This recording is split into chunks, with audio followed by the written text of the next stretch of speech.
Sir किती फायदेशीर ठरेल MMR मध्ये हे विकास कामांसाठी मोठं बजेट आलेलं आहे मुंबईकरांसाठी आसपासच्या उपनगरांसाठी किती गेम चेंजर हे प्रकल्प ठरतील गेल्या 10 वर्षातील सर्वात मोठी ही प्रगती MMR क्षेत्रातली पाहिली जाते। यामध्ये मी मगाशीच सांगितलं की MMR क्षेत्रातल्या जे काही वाढतं पॉप्युलेशन आहे ते लक्षात घेऊन वाढती रहदारी लक्षात घेऊन या ठिकाणी वाहतूक कोंडी आणि पिण्याचं पाणी याचं योग्य नियोजन करत असताना मेट्रोचं नेटवर्क आणि रस्त्यावरती ट्रॅफिक मेट्रोच्या माध्यमातून हे नेटवर्क कंप्लीट झाल्यानंतर लोकांना दिलासा देणारी ठरेल।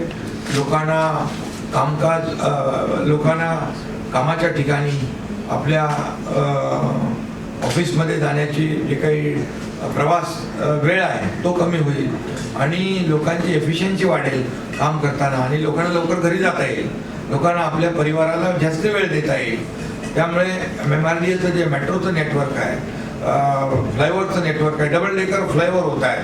त्यामुळे आज आपण जर पाहिलं तर भिवंडी साकेत भिवंडी जे नाशिक रोड आहे भिवंडी नाशिक तिथे होणारी ट्रॅफिक लक्षात घेता डायरेक्ट तिथे एलिव्हेटेड आपण करतोय साकेत ते आमने। त्यामुळे तिथं डबल डेकरने म्हणजे तो एलिव्हेटेड रोड आहे त्यामुळे ट्रॅफिक कमी होईल। शिळफाटा जो आहे तिथं मेट्रो पण आहे, आता रस्ता आहे त्याच्यावर मेट्रो आहे, मेट्रोच्यावर आहे एलिव्हेटेड रोड आहे। त्यामुळे असे जे रहदारीचे वाहतूक कोंडीचे रस्ते आहेत ते डिकंजेस्ट करण्यासाठी MMRDAने मोठ्या प्रमाणावर त्याला प्राथमिकता दिलेली आहे, प्राधान्य दिलेलं आहे।